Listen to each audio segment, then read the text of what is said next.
Bwetogera kati ng'omukulembeze w'eggwanga Kyagulanyi Ssentamu Robert Bob Wine atandise okukola enteekateeka ez'enjawulo ku bigenda mu maaso n'okulaba nga tukola buli kimu okutambuza eggwanga lino, era nga pulezidenti wa bannayuganda Kyagulanyi Ssentamu Robert Bob Wine atandise osisinkana bannamagye ab'enjawulo abanamukwatirako mu lugendo luno lwe tulimu olw'okulaba nga twegattako nga twenna nga tulako ettaffaali ery'enjawulo lye tukola okulaba nga tulwanirira eggwanga lyaffe, era nga omukulembeze waffe omulungi Kyagulanyi Ssentamu Robert Bob Wine atuukiriza ebyo bannayuganda bye tubadde tumusuubiramu, bye tubadde tumwagalamu, bye tubadde tunoonya ebbanga lyonna. Tukkiriza nti ono ye mukulembeze omutuufu bannayuganda gwe badde balindiridde, gwe badde bayaayaanira, gwe tubadde tunoonya emyaka gyonna. Tusuubira nti Katonda yamuleese okutubaako ekyenjawulo kye tukola tulabe nga tutereeza eggwanga era nga litambula ddala bulungi. Tulina okukkiriza nti pulezidenti waffe Kyagulanyi Ssentamu Robert Bob Wine ng'alwamu ku lwa bannayuganda era ng'atunudde okulaba nga tutereeza nga twegattako okulaba nga eggwanga lyaffe litambula ddala nga bwe lirina otambula. Twongere tutambulire wamu, twongere okulaba nga Uganda yaffe etambula, nga Uganda yaffe ebeera ey'enjawulo era nga Uganda yaffe ebeera ekyokulabirako. Tukkiriza nti mu kaseera kano ke tulimu weewawo okusomooza weekuli, buli kimu weekiri, bino byogerwa, bino bikolebwa, naye tulina omukulembeze omulungi azze okulaba nga Uganda eno enunulwa. Tumuwe obwesigwa bwaffe, tutambulire wamu naye, ate era buli omu abeere mulwanyi eyo gy'ali.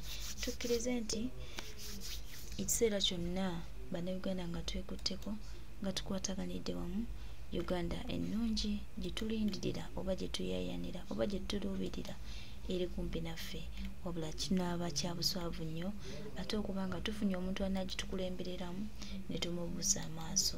Weewaawo bingi biriwo, bingi bijja tuuka, bingi bijja kukolebwa, bingi bira tugenda biraba, abantu bangi bajja kukyuka, abantu bangi bajja kukola bye baagala okukola, naye ow'amazima asigala ku mazima. Tusigale nga tulwana, tusigale nga tutambulira wamu, tusigale nga tulina ekyenjawulo, tusigale nga tukolaganira wamu. Uganda eno ejja kutambulira ddala nga bw'erina otambula era ejja kuba ey'enjawulo. So wake up Ugandans, this is our time.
tukikola mu east, ne tukikola mu west, ne tukikola mu north, ne tukikola mu central, kitaba kugamba.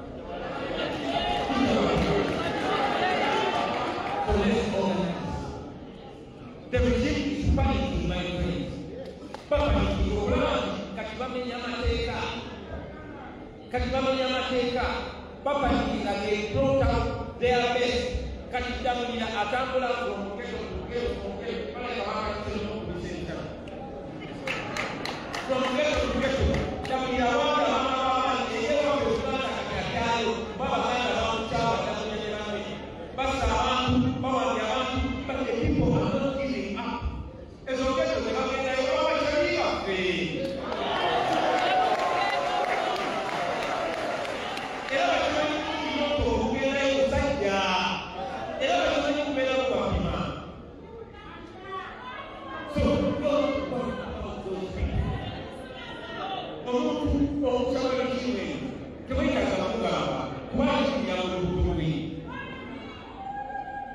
There's no amount of money they can give the ghetto youth. There's no amount. So that's not why I was about standing up, then I was standing up.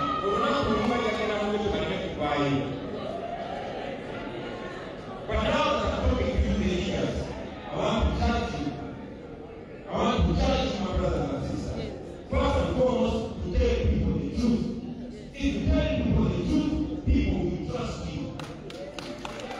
People will trust you. People will follow you. I want you to look at me as an example. I did not come to you as the most educated or the most talented. I was only relying on the truth. And the truth is free. It is not for sale. Finally, you know in all those constituencies, and I'm talking to the people in the east, but I hope people from all over the country get this message. New one of these, I ain't gonna go back, and I ain't gonna go about. My one constituency today, a while about by any collaboration. Never need to worry now against the opposition, I ain't gonna go about.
Museveni is sending a more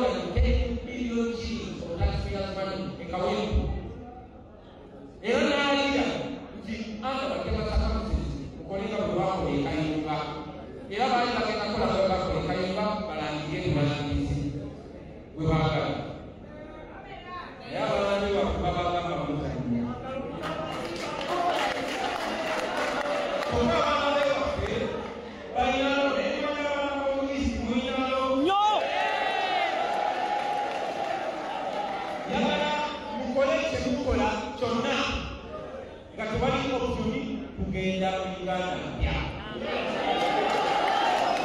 But now tetukyaweza na mwaka buli kyemukola nga temusubira busuubizi toyinza kusuubira kuyita bigezo nga tosomye zenayikosa toyinza kusuubira kuwangula buli nga tokoze training.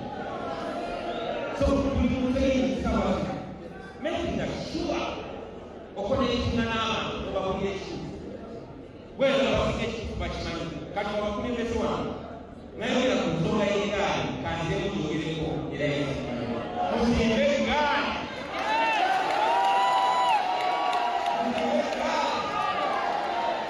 ate egaali yetya bizibu n'abo abasajja abasirikale baffe soldiers abamuseveni bagetako kutisatisa abantu nga bagabi bazimbe egaali ziramu wano jagala kunaike mugambe obimanyi yagande bannayuganda bazimbe egaali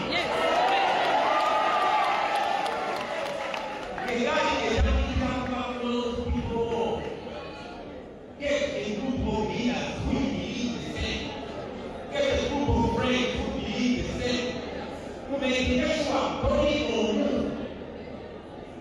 Somebody discussing this, and we will follow this people who are standing as a group of friends. Now we can get as a group of friends. Mukole to say, and then you know that most of our child, they decide our child. They will take our discussion. They want to put say action. So you things, give the signal of our campaign, the signal of our most important, and getting it to our home. And we do our own, and my own, and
everybody they are my friend. But it is not your friendship or your closeness with the president or the secretariat that will give you a hand.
We are going